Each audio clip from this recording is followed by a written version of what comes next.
محمد صلی اللہ علیہ وسلم وشر الأمور محدثاتها وكل محدثة بدعة وكل بدعة ضلالة كل ضلالة في النار.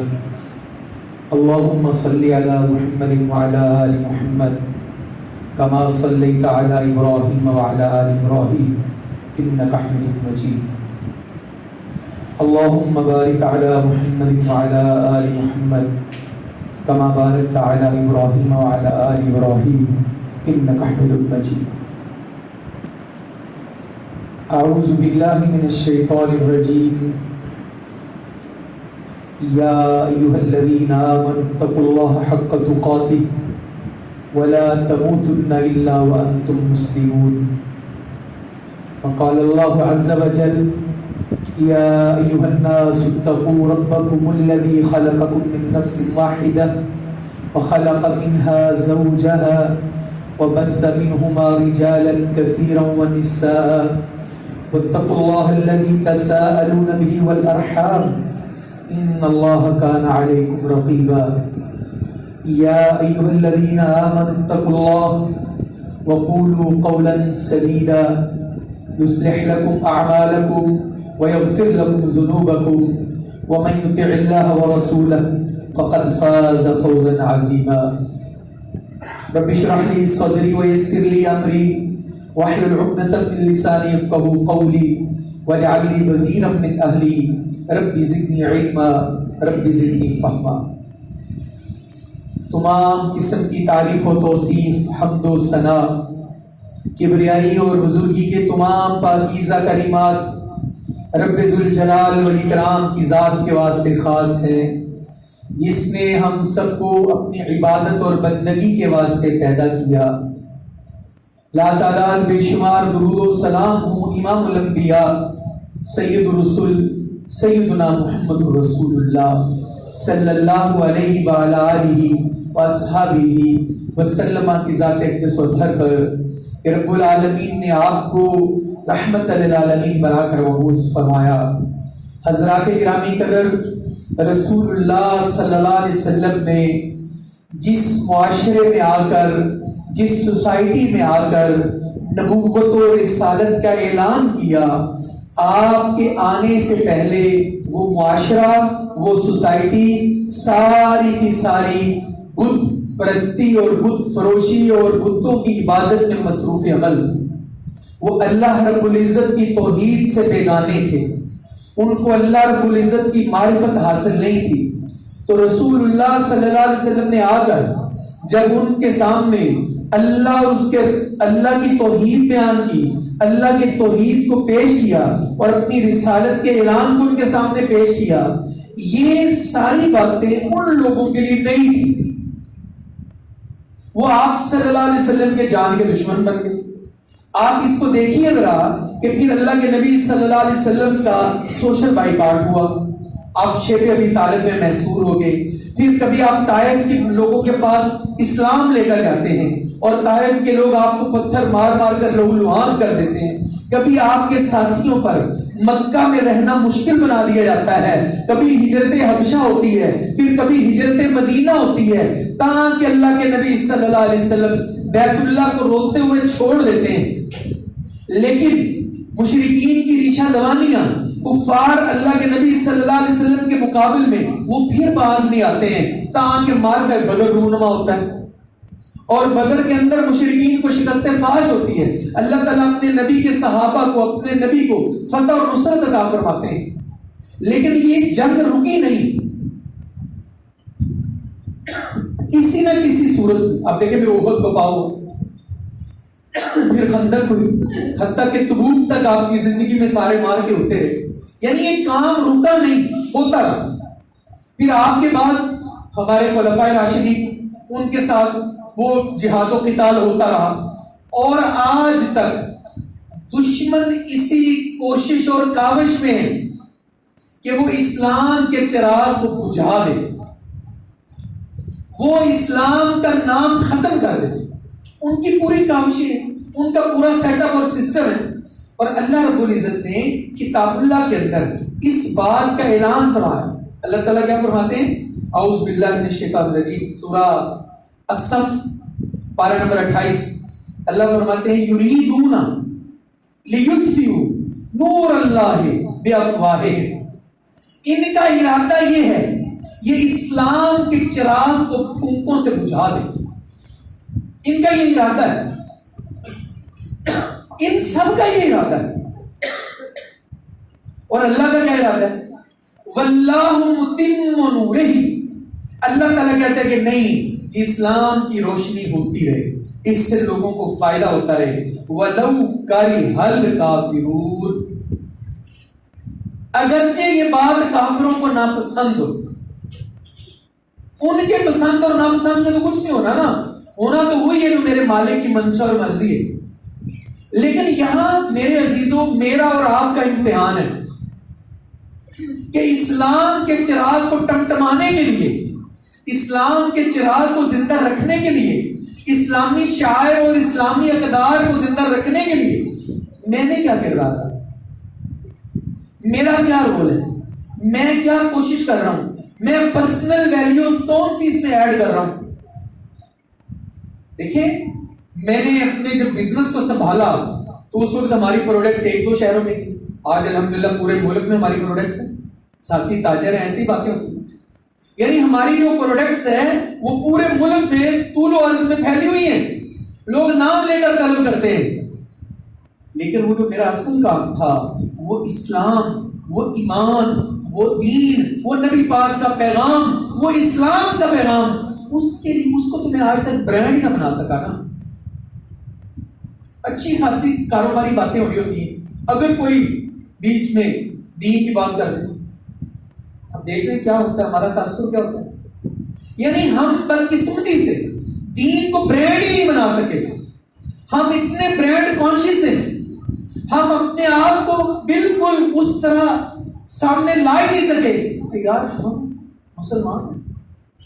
اور اقبال کا شعر بار بار یاد آتا ہے، وہ کہتا ہے کہ دیکھو بات یہی ہے، ہو تو تم مسلمان لیکن اپنی ملت پر قیاس اقوام مغرب سے نہ کر، ان کا نظام اور ہے، مغرب کی صورتحال اور ہے، ارے وہاں تو جا کر سورج بھی غروب ہو جاتا ہے، تمہارا نظام اور ہے۔ اور جب تک میں اپنے آپ کو اسلام کے ساتھ منسلک اور وابستہ نہیں کروں گا، اللہ کی قسم میری نجات نہیں ہے، میری کامیابی نہیں ہے۔ میں جتنی مرضی اپنے آپ کو تسلی دے لوں، میں جتنا مرضی اپنے آپ کو سو کارڈ دانشور اور اپنے آپ کو روشن خیال بنا لوں، اللہ کی قسم میری کامیابی، میری نجات اسلام کے اندر ہے۔ اور اللہ نے کہہ دیا، اور اللہ نے کیا فرمایا اس سے اگلی آیت میں، هو الذی ارسل رسولہ بالہدی ودین الحق، اللہ نے اپنے نبی صلی اللہ علیہ وسلم کو مبعوث کیا ہدایت کے ساتھ اور دین حق کے ساتھ، کیوں؟ لیظہرہ علی الدین کلہ، تاکہ باقی جتنے دین ہیں ان سارے دینوں پر اللہ کا دین غالب آ جائے۔ اور آگے کیا کہا؟ وَلَوْ كَرِهَ الْمُشْرِكُونَ، اگرچہ مشرکوں کو یہ بات ناپسند ہو، کوئی بات نہیں۔ اب یہ ایک سفر ہے، یہ زندگی کا سفر ہے، یہ جرنی سٹارٹ ہے، بس دیکھنا میرے عزیزوں اس میں یہ ہے کہ میں نے اسلام کے لیے، اسلامی اقدار کو اپنانے کے لیے، اسلامی شاعر کو زندہ رکھنے کے لیے میں نے کتنی ویلیوز اس میں ایڈ کی ہیں، اور اس کے لیے اسلام کو اپنے خون سے سینچنے کے لیے جن حضرات نے قربانیاں دی وہ ہمارا موضوع ہے، وہ اللہ کے نبی صلی اللہ علیہ وسلم کے صحابہ اکرام،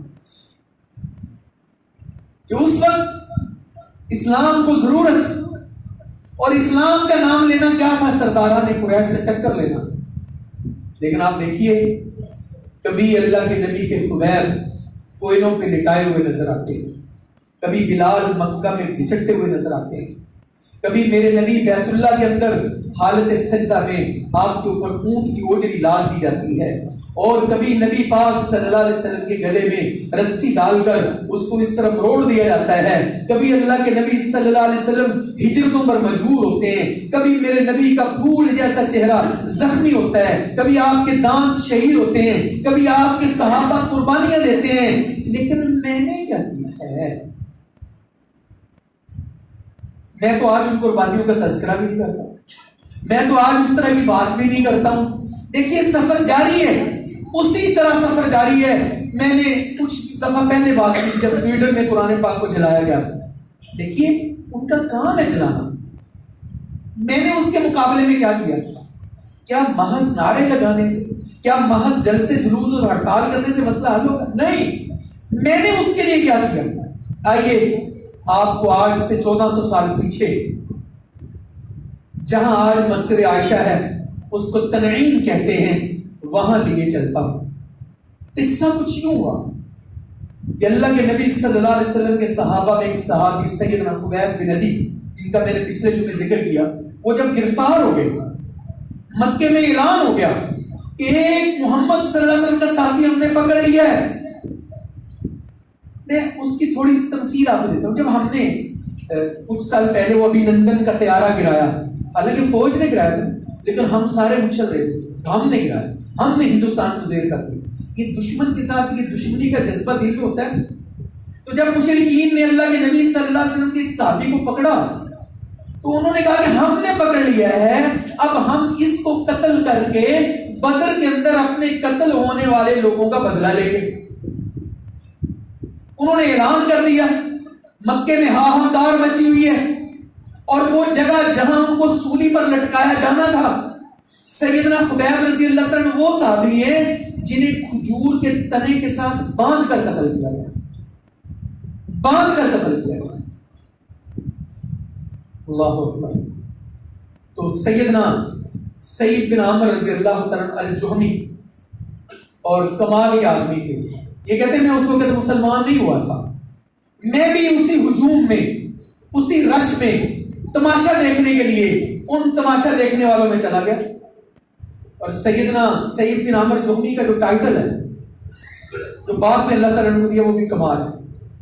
سیدنا سعید بن عامر کے بارے میں جب بھی آپ تاریخ کھولیں گے لکھا جائے گا کہ سیدنا سعید بن عامر وہ ہیں جنہوں نے دنیا بیچ کر آخرت خرید لی. سعید بن عامر کون ہے؟ جنہوں نے دنیا بیچ کر آخرت خرید لی. بس مجھے اور آپ کو ایسا ہی مسلمان بننا ہے کہ میں کوئی تو ویلیو ایڈ کروں نا, کہ ہاں میں دنیا کے لیے کر سکتا تھا لیکن میں نے نہیں کیا. میں نے کہا نہیں, میرا مالک راضی ہو جائے, یہ میں نے اللہ کے لیے کام کر دیا, یہ میں نے رسول اللہ صلی اللہ علیہ وسلم کے ناموس پہ کام کر دیا, یہ میں نے اسلام کے لیے کام کر دیا. زندگی میں مواقع تو بہت آتے. تو سیدنا سعید بن عامر رضی اللہ عنہ کہتے ہیں ایک عجیب سی ہلچل مچی ہوئی تھی, سارا مکہ امڑ کر تنین میں آ چکا تھا, لوگ نعرے مار رہے تھے. بدر میں وہ بندے جو قتل ہو گئے تھے ان کی بیوہ عورتیں ہاتھوں میں چھریاں بھالے چاقو پکڑ کر خبیب کو مار رہے تھے. جس کا ہاتھ پہنچ رہا تھا وہ سارے خبیب کو مار رہے تھے. سرداران قریش نے دعوت دی ہوئی کہ اس کو قتل کر کے ہم نعوذ باللہ حضرت محمد صلی اللہ علیہ وسلم سے اپنے ان قتل ہونے والوں کا بدلہ لیں. تو سیدنا سعید بن عامر رضی اللہ عنہ کہتے ہیں میں نے جب سیدنا خبیب کو مار کھاتے سولی پر چڑھتے دیکھا تو میں نے دیکھا کہ اس سب کے باوجود سیدنا خبیب کے چہرے پہ ایک سکون تھا. اس پر بات کر رہے ہیں. ایک بندہ ہے, اس کی آپ بوٹیاں کر رہے ہیں, اس کے جسم کے ٹکڑے کر رہے ہیں, اس کو قتل کر رہے ہیں, اور وہ یہ ساری چیزیں خندہ پیشانی سے برداشت کر رہے ہیں. یہ کیا ہوتا ہے؟ یہ وہ بندے کو اپنی منزل نظر آ رہی ہوتی ہے کہ میں نے جس سودے میں پیسے لگائے ہیں, میں نے جس جگہ اپنے آپ کو انویسٹ کیا ہے, اللہ کی قسم اس میں خسارہ نہیں ہے. وقتی طور پر تو تکلیف ہے, وقتی طور پر تو آزمائش ہے, وقتی طور پر تو مشقت ہے, لیکن اس میں خسارہ نہیں ہے. تو سعید بن عامر مسلمان نہیں تھے اس وقت ہوئے, کہتے ہیں کہ میں نے خبیب کے چہرے پہ عجب سکون دیکھا. میں حیران تھا کہ چند لمحوں کے بعد یہ بندہ موت کے منہ میں چلا جائے گا, یہ اتنا مطمئن کیوں؟ وہ کہتا ہے میں لوگوں کے ہجوم کو چیرتا ہوا آگے بڑھا, سرداران قریش کی اگلی صف میں جا کر کھڑا ہو گیا, اور سیدنا خبیب کو اس پھانسی والی جگہ پر لایا گیا جہاں ان کو پھانسی دینی, جہاں ان کو شہید کرنا تھا. تو کہتے ہیں میں نے دیکھا کہ سیدنا خبیب نے کہا, میں نے پچھلے جمعے بتایا کہ مجھے 2 رکعت نماز پڑھنے دو. بندے کو پتا ہے میں نے مر جانا ہے. انہوں نے پوچھا تمہاری آخری خواہش کیا ہے؟ بندہ کہتا ہے میری بیوی سے ملا دو, میرے بچوں سے ملا دو, میرے والدین سے ملا دو, مجھے کو تھوڑی سی مہلت دے دو. سیدنا خبیب رضی اللہ عنہ کہتے ہیں مجھے بس 2 رکعت نماز پڑھنے دو. اور کیا کہتے ہیں, میرا دل تو بڑا کیا کہ آخری گفتگو اللہ تعالیٰ سے میں نماز کو لمبا کروں, لیکن میں نے مختصر کر دیا کہ کہیں کفار یہ نہ سمجھے کہ مسلمان موت سے ڈر گئے. نماز مکمل ہوئی. سیدنا خبیب کو بالکل اس جگہ پر لایا گیا جہاں کو شہید کرنا تھا. تو سیدنا خبیب نے ایک ترانہ پڑھا. کیا کہا؟ اللہم احسن عددا, اے اللہ میرا ان سے ذاتی جھگڑا کوئی نہیں ہے, تیری توحید کے لیے کٹ رہا ہوں, یا اللہ ان کو گن لینا. وقتلہم بددا, انہیں چن چن کر قتل کرنا. ولا تبق منہم احدا, ان میں سے کسی کو زندہ نہ چھوڑنا. بالآخر سیدنا خبیب رضی اللہ عنہ شہید کر دیے. مجمع خوشی کی شادیانے بجاتا ہوا وہاں سے نکل گیا. سیدنا سعید بن عامر کہتے ہیں میری دنیا ہی بدل گئی. میری سوچوں کے سامنے ہر وقت سعید بن عامر, سیدنا خبیب کا چہرہ, یار اتنا متبر بندہ. اور سرداران قریش نے سیدنا خبیب سے پوچھا کہ خبیب وہ تو اپنی جان کو مصیبت میں کیوں ڈال رہا ہے؟ کیا تو اس بات کو پسند نہیں کرتا کہ تیری جگہ پر تیرے نبی حضرت محمد صلی اللہ علیہ وسلم کو یہاں سونی پر لٹکا دیں؟ سیدنا خبیب نے کہا کیا بات کرتے ہیں, میں تو یہ بھی پسند نہیں کرتا کہ میں زندہ ہوں اور میرے نبی کے پاؤں میں کانٹا چپ جائے. کیا بات کرتے. سرداران قریش کو اور تب چڑھی, یہ ہمارے آگے سے آنکھیں دکھا رہے ہیں اور یہ مرنے جا رہے ہیں اور یہ ہم سے سوری نہیں کر رہا, یہ ہم سے یہ نہیں کہہ رہا کہ مہربانی کرو کو پانی کا گھٹ دے دے. نہیں, اتنا مطمئن. تو سیدنا سعید بن عامر کہتے ہیں مجھے پتہ چل گیا کہ یار اس طرح کا نبی جھوٹا نہیں ہو سکتا جس کا ماننے والا مرتے ہوئے مطمئن ہے اور اس نبی پر اپنی جان چھڑک رہا ہے. کہتے بس پھر کیا ہوا؟ کہتے میں ایک دن رات کو سویا ہوا تھا, اچانک اٹھ کر بیٹھ گیا, میرے سامنے سیدنا خبیب کی وہ دعا آ گئی. مسلمان نہیں ہوا ابھی. کہتے میرے سامنے وہ دعا کا ایک لفظ آ گیا کہ سیدنا خبیب نے کہا تھا یا اللہ ان سے نمٹ لینا, یا اللہ ان کو گن گن کر مارنا, انہیں چن چن کر قتل کرنا. کہتے میں اٹھ کر بیٹھ گیا کہ کہیں اس پکڑ میں نہیں نہ آ جاؤں, کہیں میرے اوپر چھاتی نہ گر جائے, کہیں میں یہاں ایسے نیچے آ کر ماری نہ جاؤں. کہتے پھر اسی دوران احد میں شریک نہیں ہوا, خندق ہوئی میں شریک نہیں ہوا, اور خندق میں مشرکین کو سارے مل کر گئے تھے, سب کو شکست ہوئی.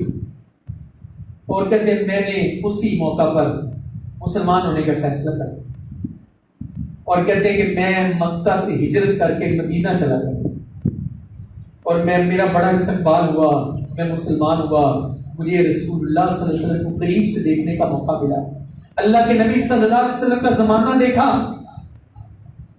اب آپ اندازہ لگائیں جس کی تربیت اللہ کے نبی صلی اللہ علیہ وسلم نے کی.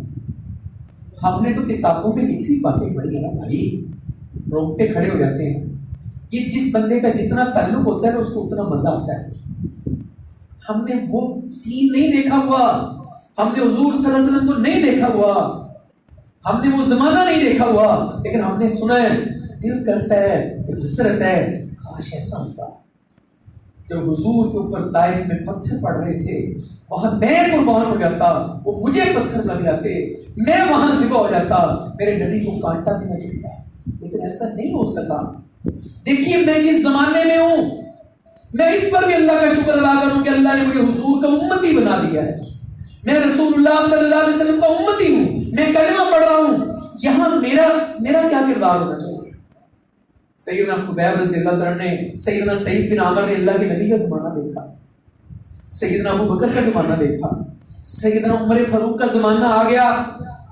سیدنا عمر فاروق رضی اللہ عنہ جب خلیفہ بننے لگے تو یہی سعید بن عامر سیدنا عمر کے پاس آئے, کہنے لگے حضرت جی آپ مسلمانوں کے خلیفہ تو بن رہے ہیں, اللہ سے ڈرنا, ظلم نہ کرنا. کس کو کہہ رہے ہیں؟ سیدنا عمر کو, جن کا عدل مشہور ہے, جن جو مرادیں ہیں ان کو کہہ رہے ہیں. وقت گزرتا گیا. ہمس ایک جگہ تھی وہاں شام کے اندر, وہاں کے گورنر فوت ہو گئے. سیدنا عمر فاروق رضی اللہ عنہ چل کر سعید بن عامر کے پاس گئے کہنے لگے حضرت جی میرا دل کرتا ہے کہ آپ کو ہمس کا گورنر بنا دیا جائے. سیدنا سعید بن عمر کہنے لگے نہیں نہیں نہیں میں نہیں یہ کام کر سکتا. تو سیدنا عمر فاروق نے جس بات میں آ کر کہا اچھا تم یہ کہتے ہو کہ یہ ساری ذمہ داری میرے اکیلے کی گردن پر ہو, تمہیں اس میں میرا ساتھ دینا پڑے گا. بارگاہ سیدنا سعید بن عمر تیار ہو. اگلی بات سننے والی تھی سے جب ان کو گورنری کا قلم نام دیا گیا, سیدنا عمر فاروق رضی اللہ عنہ کہا کہ میرا دل کرتا ہے کہ تمہارا وظیفہ لگا دیا جائے بیت المال سے اور تم اپنی پوری شان و شوکت سے ہمس جاؤ. سیدنا سعید بن عمر رضی اللہ عنہ کہتے ہیں مجھے جو پہلے ملتا ہے نا وہی کافی ہے, مجھے اور کسی چیز کی ضرورت نہیں ہے. یعنی اب دیکھیں ہمیں طے کرنا ہے کہ ہمارا آئیڈیل کون ہے. بطور حکمران ہمارے لیے ماڈل کیا ہے. ہم اپنے حکمرانوں کا ترفر دیکھیں, ان کا پروٹوکول دیکھیں. یعنی اسلام جس حکمران کی تصویر کشی کرتا ہے وہ یہ ہے کہ رات ہو دن ہو اس کو ہر وقت عوام مل سکے, اس کو لوگوں کی ایکسیس ہو اس تک, لوگوں کے مسائل اس تک پہنچ سکے. سیدنا سعید بن عمر ہمس کے گورنر بن کر ہمس چلے گئے. ہمس کا ایک وفد آیا مدینہ میں سیدنا عمر فاروق رضی اللہ عنہ کے پاس, اور سیدنا عمر فاروق رضی اللہ عنہ کا یار اس طرح کرو اپنے ضرورت مند سفید پوش لوگوں کی لسٹ بنا کر مجھے دو. اس جملے پر غور کیجیے گا. اپنے معاشرے کے ضرورت مند سفید پوش لوگ. دیکھیں کوئی بندے تو سوال کرتے ہیں نا, کر لیتے ہیں سوال, اور کئی بندے اپنی سفید پوشی کا بھرم رکھتے ہوئے سوال ہی نہیں کرتے. ذرا ان کی لسٹ بناؤ, اور یہ ریاست کی ذمہ داری ہے کہ وہ ایسے لوگوں کا بھرم رکھے. لسٹ بنی, سب سے پہلے جس بندے کا نام لکھا وہ سعید بن عمر تھے. سیدنا عمر فاروق بھائی سعید بن عمر کون ہے؟ کہا ہمارے گورنر. کیا بات کرتے ہو, وہ تمہارے گورنر ایسے؟ ہاں جی ہمارے جو گورنر ہیں ان کو جتنا ملتا ہے وہ سارا غریبوں مسکینوں میں تقسیم کر دیتے. کئی دن ان کے گھر میں چولہا نہیں چلتا. پھر میں قربان جاؤں اللہ کے نبی صلی اللہ علیہ وسلم کی تربیت پر. سعید بن عمر نے دیکھا تو ہوگا کہ جب اللہ کے نبی صلی اللہ علیہ وسلم کے گھر کئی دن چولہا نہیں چلتا تھا, جب باتیں ہوتی تھی نا, کوئی مہمان آتا تھا نا تو اللہ کے نبی سیدنا بلال کو کہتے تھے جاؤ بلال گھر سے کوئی کھانے کی چیز لے آؤ. تو سیدنا بلال آ کر کیا کہتے تھے, حضور گھر میں دو چیزوں کے سوا کچھ نہیں ہے, یا کھانے کو کھجوریں یا پینے کو پانی. یہ زمانہ یہ تربیت ہوئی تھی نا, تو کہا کہ وہ تو خود کئی دن بھوکے رہتے, ان کے گھر چولہا ہی نہیں چلتا.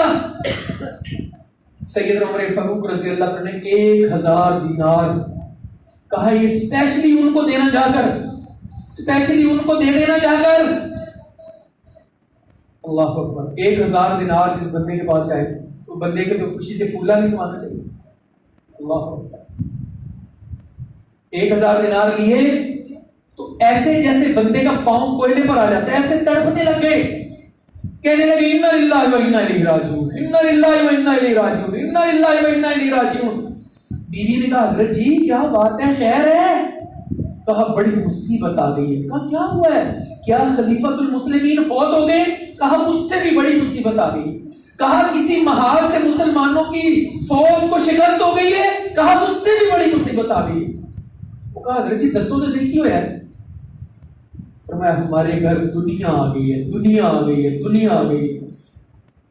وہ کہا میں نے اللہ کے نبی سے قرآن سنا, اللہ کے نبی نے فرمایا انما اموالکم و اولادکم فتنہ, تمہارا مال تمہارے لیے آزمائش ہے, تمہارا مال تمہارے لیے آزمائش ہے, تمہاری اولاد تمہارے لیے.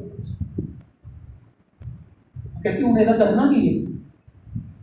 اللہ کہتا ہے اس طرح کرو, تم تھیلیاں سلائی کرو, تھیلیاں سلائی کرو, تھیلیاں لے کر ان میں وہ درہم تھوڑے تھوڑے سب میں ڈال دیے دینار. یہ فلانے کے گھر دے دو, یہ فلانے کے گھر دے دو, یہ فلانے کے گھر دے دو, یہ فلانے کے گھر دے دو. جب تک وہ تقسیم نہیں کی یہ چین سے نہیں بیٹھے. اور میں کہتا ہوں سعید بن عمر تجھ پر میرے ماں باپ قربان, تو نے میرے نبی کی زندگی کا وہ واقعہ دیکھا ہوگا. ایک دفعہ عصر کے وقت اللہ کے نبی صلی اللہ علیہ وسلم کے مسجد میں دینار آئے. اللہ کے نبی صلی اللہ علیہ وسلم کا چہرہ سرخ ہو گیا اور صحابہ کو ان کو پیک کرو اور ابھی تقسیم کرو، جب تک وہ تقسیم نہیں کی اس وقت گھر نہیں گئے۔ یہ میرے نبی کا اسوہ ہے، یہ میرے نبی کا طریقہ ہے۔ میں مانتا ہوں حالات بہت ٹائٹ ہیں، بہت مشکلات ہیں، بڑی مہنگائی ہے، لوگوں کی کمر توڑ کر رکھ دی ہے مہنگائی نے، لیکن ہم نے تو نبی کا اسوہ اپنایا ہی نہیں ہے نا۔ ہمارے سامنے تو کوئی ماڈل ہی نہیں ہے نا۔ ہمارے سامنے کیا ماڈل ہے؟ وہ فلانا بندہ امیر سے امیر تر ہو گئے، تسی نہ ترقی کرے گی۔ ہم اپنے بچوں کو تانے دیتے ہیں، تسی ہر ویلے سے سیدھے بیٹھے رہا کرو، تسی کی کیتا ہے؟ وہ دیکھو پیو پتر صبح لڑا جاتے ہیں، دونوں دکان کھلے تھے۔ وہ کبھی یہ بھی تو میں سوچوں کہ آج میری کتنی نمازیں پڑھی، اور کبھی میرا باپ مجھے آ کر کہے پتر تو کتنی نمازیں پڑھیاں؟ باپ آ کر آج سیل کی نہیں ہوئی ہے یہی پوچھتا ہے، وہ پیسے لے کے آئیں گے نہیں پڑھانے؟ نہیں، ہمیں چینج ہونا پڑے گا، ہمیں تبدیل ہونا پڑے گا، اور جب تک ہم تبدیل نہیں ہوں گے اللہ کی قسم کوئی ٹکے کا فائدہ نہیں ہوگا۔ سیدنا سعید بن عامر رضی اللہ تعالیٰ عنہ دینار تقسیم کر دیے، کچھ دیر کے بعد سیدنا عمر فاروق رضی اللہ تعالیٰ عنہ ہمس تشریف لے کر آئے، ہمس تشریف لے کر آئے۔ اہلیان ہند سے پوچھا ہاں جی بتاؤ کیا صورتحال ہے، تمہارے گورنر صاحب ٹھیک چل رہا ہے معاملہ؟ انہوں نے کہا باقی باتیں تو ٹھیک ہے لیکن ہمیں ہمارے گورنر سے 4 شکایتیں ہیں۔ کیا شکایتیں؟ بلاؤ۔ عمر تیری عدالت قربان۔ سیدنا عمر نے عدالت لگا لی، شکایت کرنے والوں کو بھی بلا لیا، جس کی شکایت تھی اس کو بھی بلا لیا، کہا ہاں بھائی سعید بن عامر اتنے کھڑا ہو جائے، تیرے بارے میں 4 شکایتیں، جواب دو ان کا۔ ہاں جی بتاؤ نہیں کیا شکایت ہے؟ اعتراض کرنے والوں نے اعتراض کیا، شکایت کرنے والوں نے شکایت لگائی۔ اللہ اکبر اللہ اکبر۔ کیا شکایت لگی؟ پہلا بندہ کھڑا ہوا کہنے لگا حضرت جی یہ جو ہمارے گورنر صاحب ہیں یہ صبح آفس میں لیٹ آتے ہیں۔ سیدنا عمر بتاؤ، اب سنیے گا توجہ سے۔ سیدنا سعید بن عامر رضی اللہ عنہ کہتے ہیں امیر المومنین یہ بات میں بتانا نہیں چاہتا تھا، یہ میرا اور میرے اللہ کا پردے کا معاملہ تھا، لیکن اب شکایت لگ گئی ہے تو میں بتا دیتا ہوں۔ میں نے بیت المال پر بوجھ نہیں ڈالا، میرے پاس کوئی خادمہ نہیں ہے، میرے پاس کوئی نوکر نہیں ہے، میری بیوی بیمار ہے، میں خود آٹا گوندتا ہوں، پھر اس آٹے کا تھوڑا سا انتظار کرتا ہوں، پھر بیوی کو دوائی کھلاتا ہوں، پھر روٹی پکا کر اس کو بھی کھلاتا ہوں، خود بھی کھاتا ہوں، تھوڑی سی تفریح ہو جاتی ہے۔ امیر المومنین کی آنکھیں ایسے نم ہو گئی۔ کہا دوسری شکایت کرو۔ کہا جی دوسری شکایت ان سے یہ ہے یہ رات کو جب سو جاتے ہیں نا پھر ہماری بات نہیں سنتے، ہم دروازہ بجاتے ہیں یہ کھولتے نہیں۔ کہا سعید بتاؤ، وہ کہنے لگے حضرت جی یہ بھی بات بتانے والی نہیں ہے لیکن اب شکایت لگی ہے تو بتا دیتا ہوں۔ میں نے اپنے وقت کو تقسیم کیا ہوا ہے، میں سارا دن اپنی رعایا کی خدمت کرتا ہوں، رات کو میں اللہ کی عبادت کرتا ہوں، میں نے رات کو اللہ کی عبادت کے لیے خاص کیا ہوا ہے، اس لیے میں دن میں ان کے لیے حاضر ہوتا ہوں، ہر وقت حاضر ہوتا ہوں، لیکن رات کا تھوڑا سا پہر وہ تھوڑا سا ہی تو ٹائم ملتا ہے جب میں اللہ سے مناجات کرتا ہوں، جب میں اللہ کو آ کر کہتا ہوں یا اللہ یہ میں تیری رعایا کا حاکم ہوں، تیرے بندوں کا حاکم ہوں، یا اللہ مجھے توفیق دینا میں ان کی خدمت کر سکوں۔ سیدنا عمر رضی اللہ عنہ رونے لگے اور کہا بھائی تیسری کیا شکایت ہے؟ پہلی تیسری شکایت یہ ہے یہ مہینے میں ایک دن تو عصر کے بعد آتے ہیں، بہت لیٹ کر دیتے ہیں، آتے ہی نہیں ہیں۔ سیدنا عمر فاروق رضی اللہ عنہ سعید بتاؤ اس کا کیا جواب ہے تمہارے پاس؟ سیدنا سعید رضی اللہ عنہ کہتے ہیں حضور اس کا بھی کوئی جواب نہیں ہے، میرے پاس ایک ہی جوڑا ہے کپڑوں کا، میرے پاس ایک ہی جوڑا ہے کپڑوں کا، 2 ہی چادریں ہیں، ایک کو اوپر لیتا ہوں ایک کو نیچے باندھتا ہوں، پہلے ایک کو دھوتا ہوں دوسری باندھ لیتا ہوں، اس کے سوکھنے کا انتظار کرتا ہوں، جب وہ سوکھتی اس کو باندھتا ہوں پھر دوسری دھوتا ہوں، وہ سوکھتی ہے تو میں لوگوں کی خدمت کے لیے آ جاتا ہوں۔ سیدنا عمر رضی اللہ عنہ بتاؤ چوتھی شکایت کیا ہے؟ چوتھی شکایت کرنے والا بندہ کھڑا ہوتا کہتا ہے حضرت جی یہ جب مجلس میں بیٹھے ہمارے ساتھ باتیں کر رہے ہوتے ہیں نا ان پر غشی تاری ہو جاتی ہے، یہ بے ہوش ہو جاتے ہیں، ہم بات کر رہے ہیں بے ہوش ہو جاتے ہیں۔ سیدنا عمر فاروق رضی اللہ عنہ کہتے ہیں بتاؤ سعید اس پر تمہارا کیا جواب ہے؟ سیدنا سعید بن عامر رضی اللہ عنہ کہتے ہیں امیر المومنین اس پر میں کیا جواب دوں؟ آپ کو شکایت لگ چکی ہے.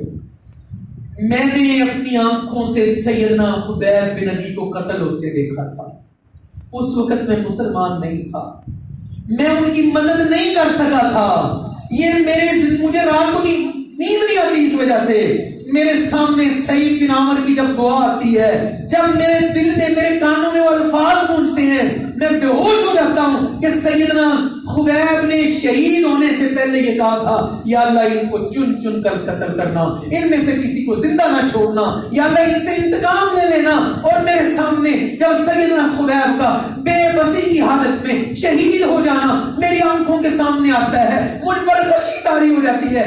سیدنا عمر فاروق رضی اللہ عنہ کی داڑھی آنسوؤں سے تار ہے, اور سیدنا عمر فاروق سیدنا سعید بن عامر کو گلے سے لگاتے ہیں. وہ کہتے ہیں میں نے صحیح تجھے گورنر بنایا تھا, میرا انتخاب تو نے سچ ثابت کر دکھایا. سیدنا سعید بن عامر کو سیدنا عمر فاروق رضی اللہ عنہ نے 1000 دینار اور دے دیے. جب بیوی کے پاس گئے نا ان کی کے پاس, تو ان کی بیوی نے سعید بن عامر کو کہا کہ اللہ کا شکر ہے کہ اب آپ کو ہماری خدمت نہیں کرنی پڑے گی. 1000 دینار ہے, ہم ایک خادم خرید لیں گے, ایک نوکرانی خرید لیں گے, ہمارے گھر کا نظام چلے گا. اللہ اکبر. سیدنا سعید بن عامر اپنی بیوی سے کہتے ہیں اس سے بہتر کوئی آپشن نہیں, میں تمہیں اس سے بہتر فارمولا نہ بتاؤں؟ تو کہنے لگی کیا ہے؟ کہتے ہیں یہ 1000 دینار ہم ادھر جمع نہ کروا دیں, جب ہمیں اس سے زیادہ ضرورت ہوگی تو ہمیں کام آ جائے گا. کہنے لگی رجی میں سمجھی نہیں کام. اللہ اکبر. تو میں جب یہ واقعہ پڑھتا ہوں تو سوچتا ہوں کہ ان کی تربیت اللہ کے نبی صلی اللہ علیہ وسلم نے کی تھی. ان کی موجودگی میں قرآن نازل ہوتا تھا, وہ قرآن سمجھتے تھے, ان کو اللہ کے نبی نے قرآن سکھایا تھا. پڑھیے نا سورۃ الحشر پارہ نمبر 28, اللہ نے کیا فرمایا؟ وَيُؤْثِرُونَ عَلَىٰ أَنفُسِهِمْ وَلَوْ كَانَ بِهِمْ خَصَاصَةٌ. وہ اِصرار کر دیتے ہیں, خود ضرورت مند ہوتے ہیں, خود کو ضرورت ہے, خود کے بچے بھوکے ہیں, خود اپنی حاجتیں پوری نہیں ہوتی, لیکن وہ اصرار کر دیتے ہیں.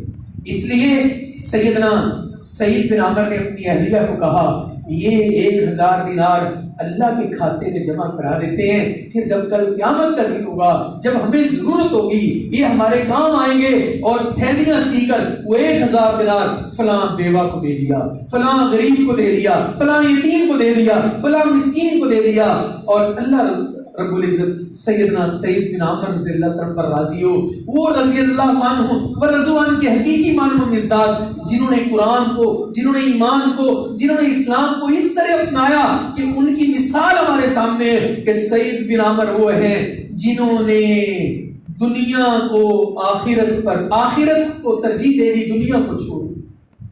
اور یہی قرآن کہتا ہے وَالْآخِرَةُ خَيْرٌ وَأَبْقَىٰ. ارے آخرت تو باقی رہے گی, یہ دنیا ختم ہو جائے گی. اور یہاں سے مجھے اللہ کے نبی کے صحابی امیر المومنین سیدنا علی کرم اللہ وجہ الکریم یاد آتے. کیا کہا کرتے؟ وہ کہتے لوگوں میری بات کو غور سے سنو, اس دنیا میں رہتے ہوئے کچھ آخرت کے طلبگار ہوں گے, کچھ دنیا کے طلبگار ہوں گے. تم اس طرح کرنا, تم آخرت کے طلبگار بن جانا, دنیا کے طلبگار نہ بننا. یہ اللہ کے نبی کی تربیت تھی صحابہ کرام. اور جیسے میں نے شروع میں عرض کیا, بس مجھے اور آپ کو سوچنا میرے عزیزو یہ ہے, میں بھی تو مسلمان ہی ہوں نا, میں بھی تو کلمہ گو ہوں نا, میں کہاں پر سٹینڈ کرتا ہوں, میں کدھر رکا ہوا ہوں, میری کیا حیثیت ہے؟ میں لوگوں کو تکلیف میں دیکھ کر کیا میری آنکھیں بھی نم ہوتی ہیں؟ کیا میں بھی تڑپتا ہوں؟ کیا میرے جسم میں بھی جھرجھری آتی ہے کہ یار میں کیوں پیچھے رہ گیا؟ اور آپ جانتے ہیں اللہ تعالیٰ کی توفیق سے اللہ تعالیٰ آپ سب کو بہت زیادہ عزتوں سے نوازے.